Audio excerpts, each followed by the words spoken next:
Bien, chicos, buenas tardes. Vamos a revisar el día de hoy la parte de fisiología gastrointestinal, ¿no? En la primera parte vamos a ver los principios generales de lo que es la fisiología gastrointestinal. Recordemos las capas que hay en el tubo digestivo. Son 4 capas, ¿no? De adentro hacia afuera vamos a tener la primera capa, que es la mucosa, que deriva del endodermo. Recuerden, la mucosa respiratoria o la mucosa del tubo digestivo deriva del endodermo, ¿no? Luego tenemos la segunda capa, que viene a ser la submucosa, ¿no es cierto? La segunda capa viene a ser la submucosa, ¿no? Luego la tercera capa, y es la capa muscular, ¿no? La capa muscular. Hay una separación entonces entre la submucosa y la muscular, que la muscular es de la mucosa, ¿no? La capa muscular tiene una disposición interesante. Tiene 2 capas. La capa interna es circular y la capa externa es longitudinal, ¿no?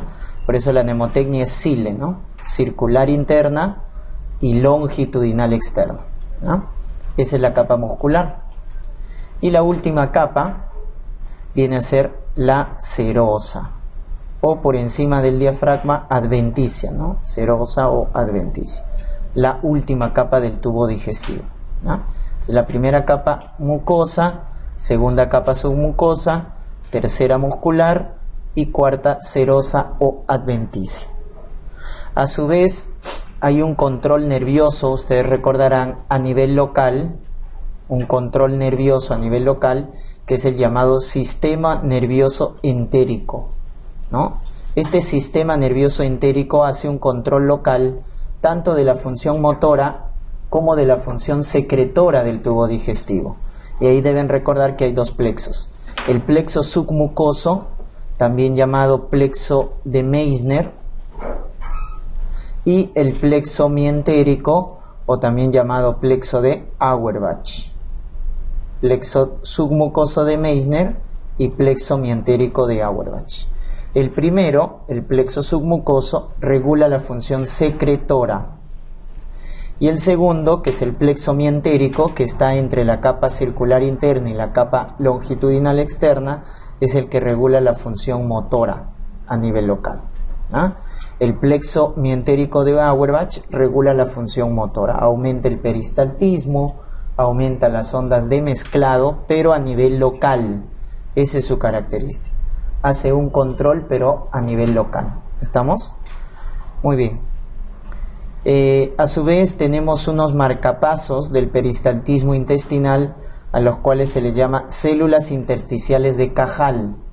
Las células intersticiales de Cajal son los marcapasos del peristaltismo intestinal. ¿Estamos? Muy bien, entonces eso es lo que viene a ser las capas, ¿no? Recuerden que en la mucosa vamos a tener células secretoras, vamos a tener receptores, quimioreceptores, ¿no? Entonces captan sustancia química. La irritación química o la distensión, porque hay también mecanorreceptores, la irritación química o la distensión de la pared del tubo digestivo estimula al plexo mientérico de Auerbach, ¿ya? Cuando también se incrementa el peristaltismo, cuando hay irritación química o distensión. Entonces eso ya vamos a ver. La irritación química y la distensión de la pared del tubo digestivo estimulan los movimientos intestinales, ¿ya? Estimulan al plexo mientérico de Auerbach. Por eso hay que recordar que en la mucosa hay quimioreceptores y mecanorreceptores. No todo es control hormonal en el tubo digestivo, ¿no? Sino también hay irritación química y también la estimulación mecánica. El flujo sanguíneo. Los vasos que nutren a la pared del tubo digestivo en conjunto se le va a llamar circulación esplácnica. La circulación esplácnica corresponde al flujo sanguíneo arterial que va a llegar a todo el tubo digestivo, incluido el hígado, incluido el páncreas, incluido el vaso, ¿no? Entonces a eso se llama circulación esplácnica. De ellos, recuerden que el que se lleva la mayor cantidad de sangre es el hígado. El hígado se lleva 25% del gasto cardíaco. La cuarta parte del gasto cardíaco se va al hígado. Es el órgano que consume más flujo sanguíneo. El hígado es el órgano que consume más flujo sanguíneo, ¿no? Muy bien. Con respecto a la función motora, recordar que en el tubo digestivo, al potencial del reposo, es decir, si ustedes recuerdan, en el miocito cardíaco, el potencial de reposo era una línea horizontal que correspondía a la fase 4. Pero acá, en el tubo digestivo, estamos hablando de otro tipo de músculo. Estamos hablando de músculo liso. El músculo esquelético y el músculo cardíaco es músculo estriado. En el tubo digestivo tenemos músculo liso. Y también, pero actúa como un sinsitio, ¿ya? Actúa igual que en el corazón como un sinsitio, porque las ondas peristálticas se van propagando, ¿ya? Una a continuación de otra. Y les mencionaba que el potencial de reposo en el músculo liso le vamos a llamar con este nombre: ondas lentas. Las ondas lentas representan el potencial del reposo, que en el caso del músculo liso el voltaje llega a menos 50, menos 55 milivoltios. Es decir, el intestino nunca está quieto, nunca está paralizado como tal, sino tiene ondas lentas, ¿no? Que es un estado de semicontracción. Si me preguntaran estas ondas lentas que vienen a ser el potencial de reposo en el tubo digestivo, ¿quién lo produce? Lo produce la bomba de sodio y potasio. La bomba de sodio y potasio producen estas ondas lentas en el tubo digestivo. Las verdaderas ondas que van a representar la contracción del intestino son estas, las ondas de espiga o ondas en forma de punta, de aguja. Las ondas de espiga o puntas de aguja son los verdaderos potenciales de acción. Estos son los verdaderos potenciales de acción, las ondas de espiga u ondas de punta, que lo producen la conducción de iones calcio y de iones sodio, pero por canales lentos. Calcio y sodio son los que producen las ondas de espiga, que representan el verdadero potencial de acción, ¿no? Y de esa manera se va a producir la despolarización del músculo liso, lo cual va a producir dos tipos de contracción. La despolarización es el evento eléctrico, pero el evento mecánico van a ser las ondas de propulsión, también llamado peristaltismo. ¿Estamos? Entonces, las ondas propulsivas son las que dirigen, ¿no? La materia orgánica, en este caso el bolo, desde la boca en dirección al ano, ¿no es cierto? Entonces, para que la dirección del bolo alimenticio sea desde la boca hasta el final, que viene a ser el ano, se tienen que formar ondas propulsivas, a las cuales se llama peristaltismo. Pero hay otro tipo de contracción que vienen a ser las ondas de mezclado, que sirven para que los alimentos, en este caso la materia orgánica e inorgánica, entren en contacto con las secreciones. Es decir, las ondas de mezclado favorecen la digestión y la absorción de alimentos. Favorecen la digestión y la absorción de alimentos. Entonces, cuando les pregunten en el tubo digestivo qué tipo de movimiento hay dos tipos de movimiento: movimientos de propulsión, también llamadas peristaltismo, o movimientos de mezclado o segmentación, que sirven para la absorción y digestión de alimentos. Mezclado o segmentación, y el otro tipo es peristaltismo o movimiento propulsivo. ¿Quién estimula la contracción del músculo liso en el tubo digestivo? Acá pueden ver, es estimulado por la distensión, la irritación química, lo que habíamos mencionado. La irritación química o la distensión mecánica estimulan el peristaltismo. Un neurotransmisor, la acetilcolina. y todo lo que tenga relación con el sistema nervioso vegetativo, que es el parasimpático, el sistema nervioso parasimpático, ¿no? A nivel hormonal, la insulina estimula el peristaltismo, la colecistoquinina estimula el peristaltismo. En cambio, ¿quién va a estimular, ¿no es cierto?, la inhibición? Y a la inhibición le vamos a llamar así: hiperpolarización.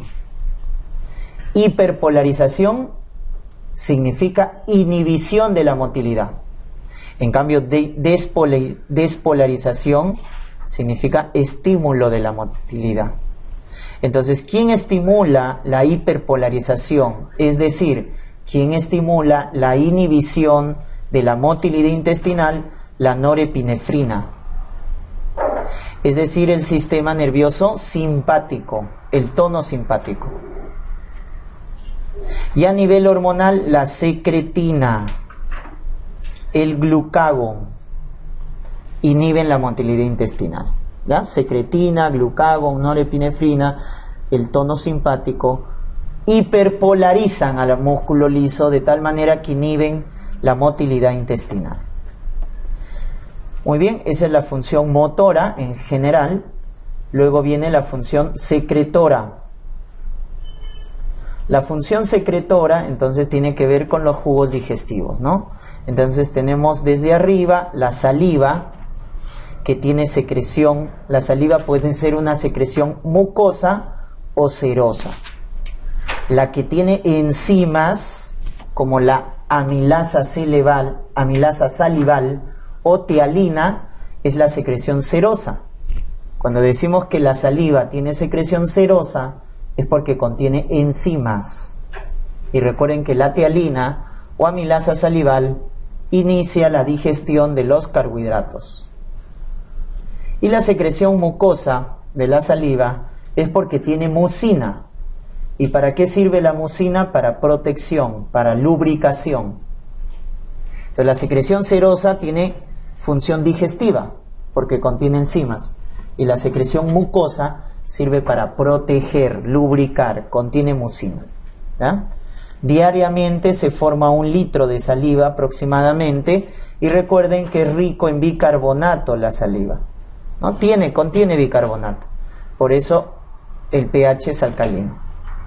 Secreción gástrica es la que tiene pH más ácido, pH por debajo de 3, ¿no? Porque hay ácido clorhídrico. 1,5 litros de ácido clorhídrico se produce en el estómago.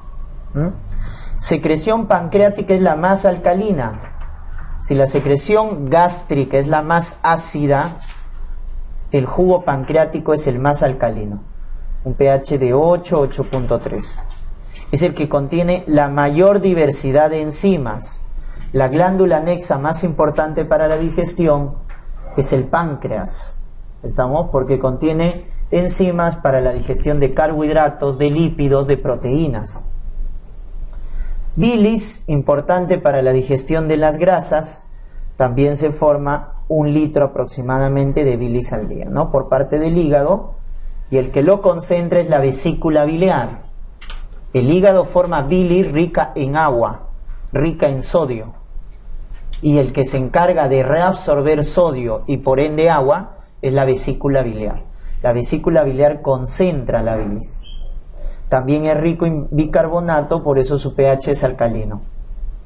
Luego también tenemos la secreción del intestino delgado y del intestino grueso, ¿no? Ahí lo pueden ver.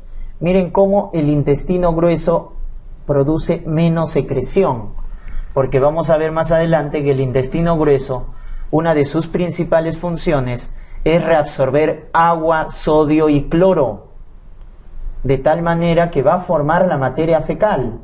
¿Por qué la materia fecal es sólida? Porque el intestino grueso le quita agua, sodio y cloro a la materia residual. ¿Estamos?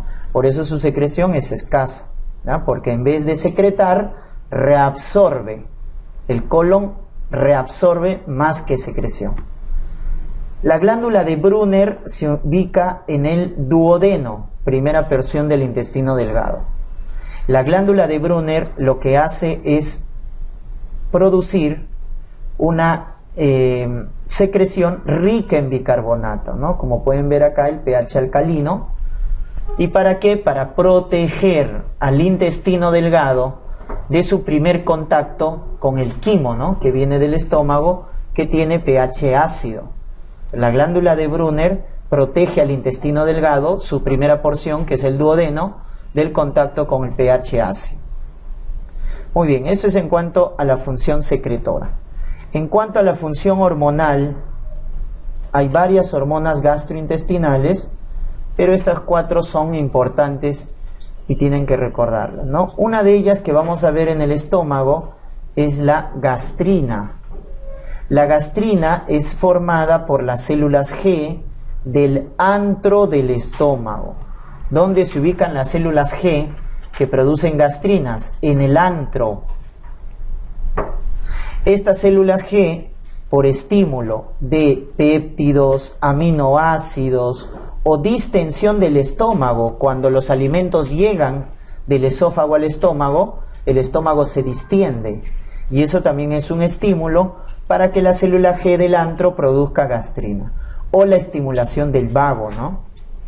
También estimula la célula G para producir gastrina. ¿Y qué importancia de la gastrina?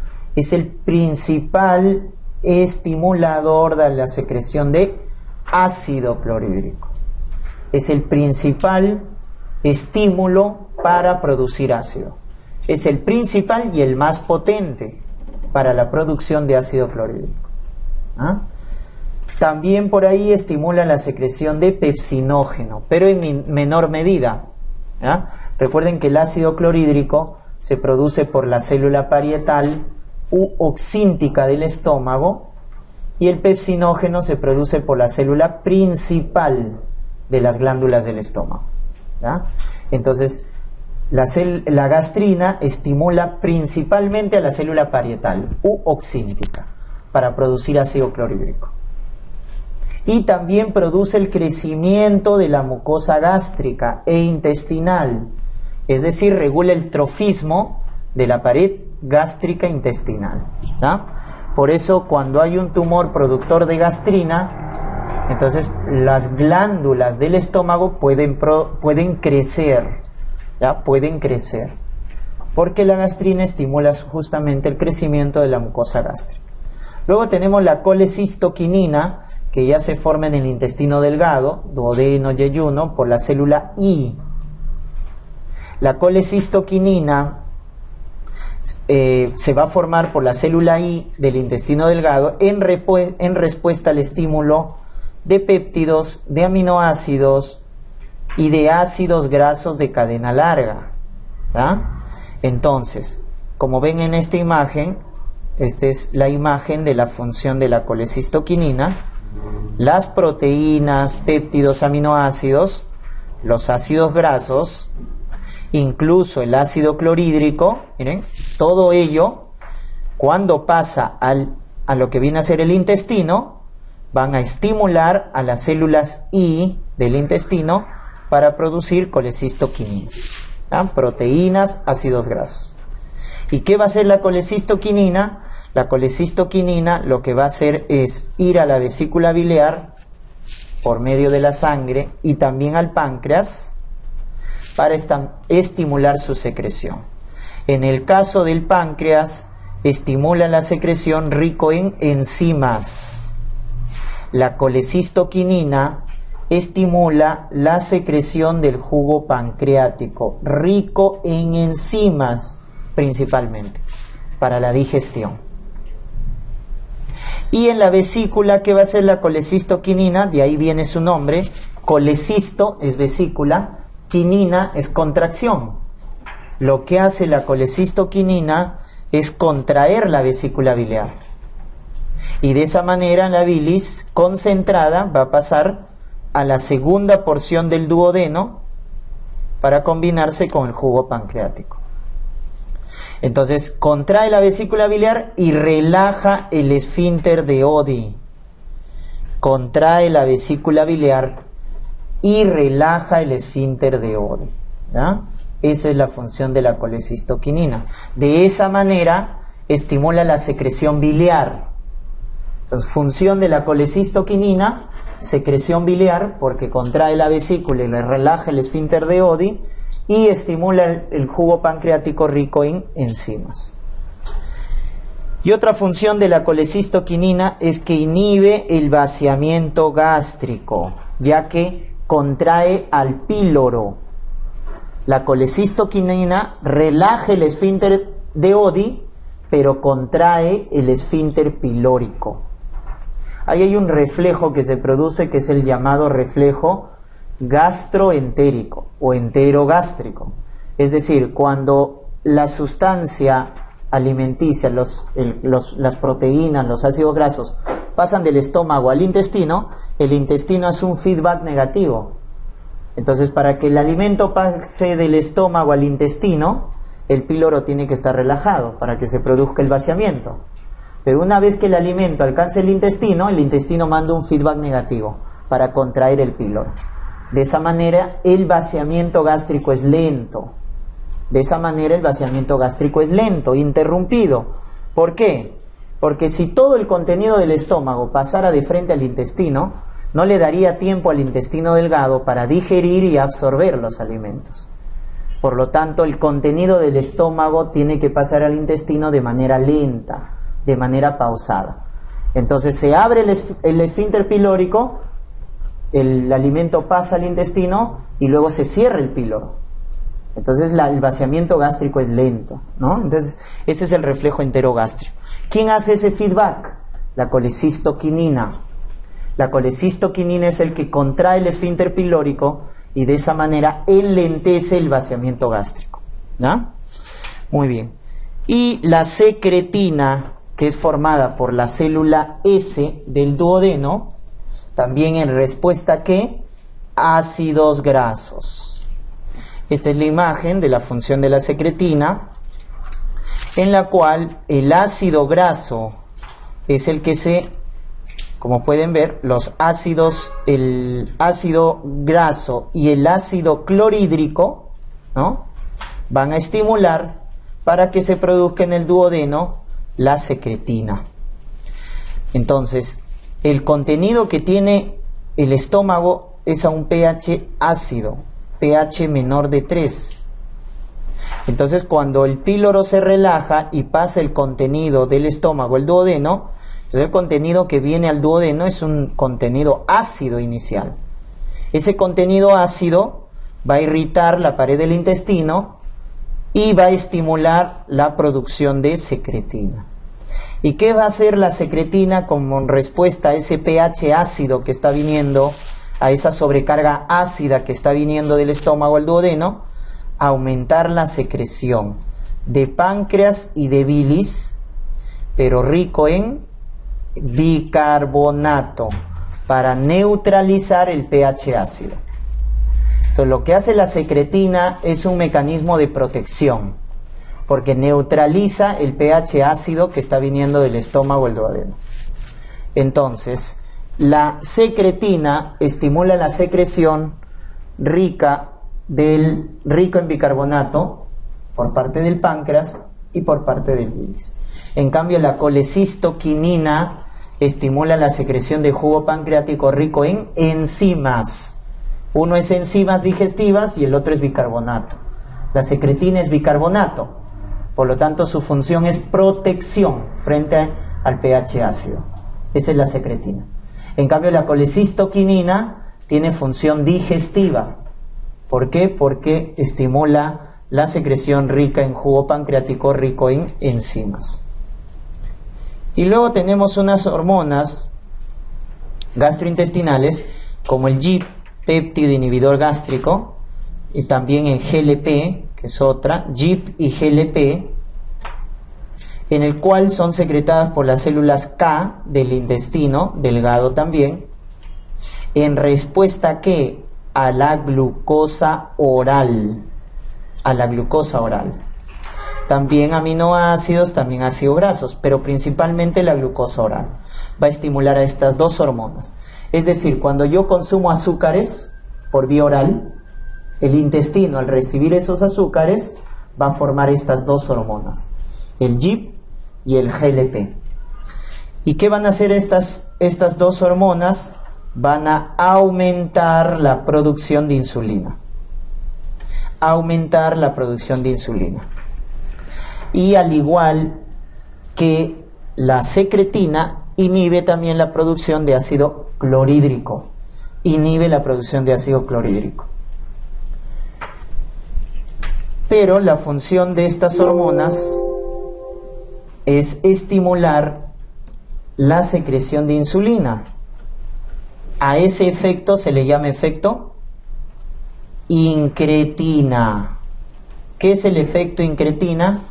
Cuando las hormonas gastrointestinales estimulan la secreción de insulina. Ese es el efecto incretina. Hormonas gastrointestinales como el GIP y GLP estimulan la secreción de insulina. ¿Como respuesta qué? Al consumo de glucosa por vía oral.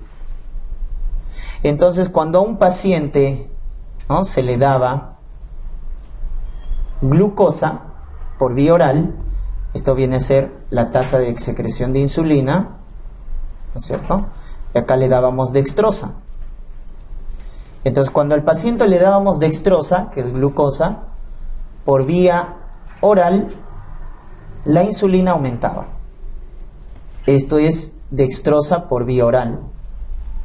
Pero cuando le dábamos dextrosa por vía endovenosa, de frente a la vena, la secreción de insulina era menor.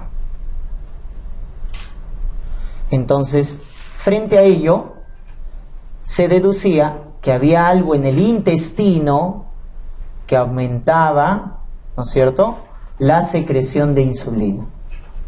A esto de acá se le llamó efecto incretina. A esos péptidos, a esas hormonas del intestino que aumentaban la secreción de insulina como respuesta al consumo de dextrosa o glucosa por vía oral. ¿Ya? Entonces, en la diabetes, este efecto incretina está defectuoso. Por eso hay antidiabéticos que lo que hacen es potenciar el efecto incretina, ¿no? Hay fármacos como la sitagliptina,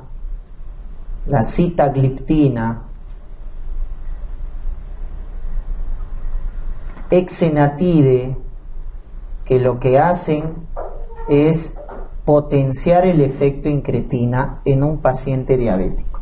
¿Ya? Estos antidiabéticos, sitagliptina, exenatide, potencian el efecto incretina en un paciente diabético. ¿Ya? Muy bien. Muy bien, entonces eso es con respecto a las hormonas, ¿no? Habíamos comentado que había un control nervioso local. El control nervioso local era el sistema nervioso entérico, que estaba a cargo del plexo mientérico de Auerbach y el plexo submucoso de Meissner. El plexo submucoso de Meissner gobernaba la función secretora y el plexo mientérico de Auerbach la función motora. Pero ¿qué caracterizaba este plexos? Que tenían un control local. Pero también hay un control sistémico, un control nervioso sistémico de la función motora y secretora del intestino.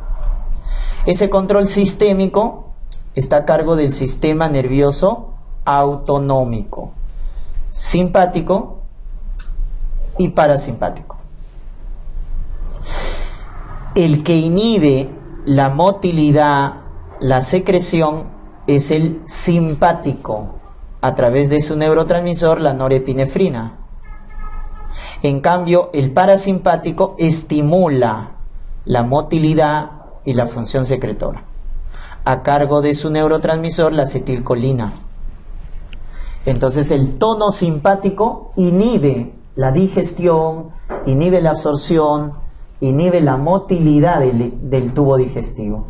En cambio, quien lo estimula, quien favorece la digestión, la absorción, el peristaltismo, es el tono parasimpático. ¿Ya? Es el tono parasimpático. Entonces, si me preguntaran, ¿quién aumenta la secreción de jugo pancreático, de jugo biliar, de producción de saliva, ¿no? Cuando uno tiene hambre empieza a salivar. ¿Quién hace eso? El parasimpático. El parasimpático es el que te hace salivar, es el que aumenta la secreción de bilis, secreción de jugo pancreático, etcétera, ¿ya? Debido a la acetilcolina, ¿no? Por eso cuando hay intoxicación por acetilcolina, un signo de esa intoxicación es la salivación, la cialorrea. Y la típica intoxicación es por los órganos fosforados, que están en las sustancias para combatir las plagas, ¿no? En plaguicidas hay órganos fosforados o carbamatos, que lo que producen es aumentar la acetilcolina.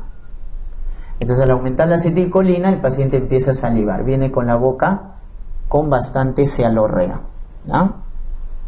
En cambio, el tono simpático es lo contrario. El tono simpático deprime toda la función del tubo digestivo. Porque recuerden la función o la razón de ser del tono simpático. El tono simpático se activa cuando estamos en estrés, en lucha, en miedo. O sea, cuando uno está estresado, está, ¿no es cierto?, con miedo, lo asustaron, no está pensando en comer, está pensando en escapar, ¿no es cierto?, de ese entorno hostil, ¿no? Es por la función que tienen cada uno, ¿no? Muy bien, entonces ahí tenemos la regulación sistémica. Entonces, el tubo digestivo tiene un control local y un control sistémico. El control local lo dan los plexos y el control sistémico lo da el sistema nervioso autonómico, ¿no? Acuérdate de eso. Justamente el control parasimpático, cuando predomina el parasimpático, aumenta la circulación esplácnica. Aumenta la circulación esplácnica, que justamente, ya habíamos comentado, es todo el flujo sanguíneo arterial que llega al tubo digestivo, incluido al páncreas, incluido al hígado. Entonces, cuando predomina el tono parasimpático, no solo aumenta la función secretora, no solo aumenta la función motora del tubo digestivo, sino también aumenta el flujo sanguíneo arterial, porque el intestino va a trabajar bastante. El enterocito va a absorber, las glándulas van a producir la digestión. Entonces, como el tubo digestivo va a trabajar bastante para digerir y absorber, le tiene que llegar oxígeno y nutrientes. Por eso hay vasodilatación en el tubo digestivo, ¿no? Esa vasodilatación, para aumentar la circulación esplácnica, lo da la acetilcolina, pero no es el único. También está la bradicinina. La bradicinina también, al igual que la acetilcolina, hace vasodilatación, ¿ah? Entonces, de esa manera, la vasodilatación permite aumentar la circulación esplácnica, ¿no?, para favorecer la digestión y la absorción. Y una vez que se haya producido la digestión y absorción, todo va a salir por el lado venoso. Acuérdense de la vena porta. Entonces, el intestino digiere, absorbe, y una vez que todo se ha absorbido, todos los nutrientes basales, glucosa, aminoácidos, ácidos grasos, van a pasar por la vena porta y lo van a llevar al hígado. Y el hígado se va a encargar de distribuir estos alimentos. Lo almacena o lo da a los tejidos que lo necesitan, ¿no? Muy bien, entonces el flujo arterial que llega al tubo digestivo, incluido páncreas, incluido hígado, se llama circulación esplácnica. Y el tono parasimpático aumenta este flujo esplácnico para favorecer la digestión y la absorción, ¿no? Muy bien.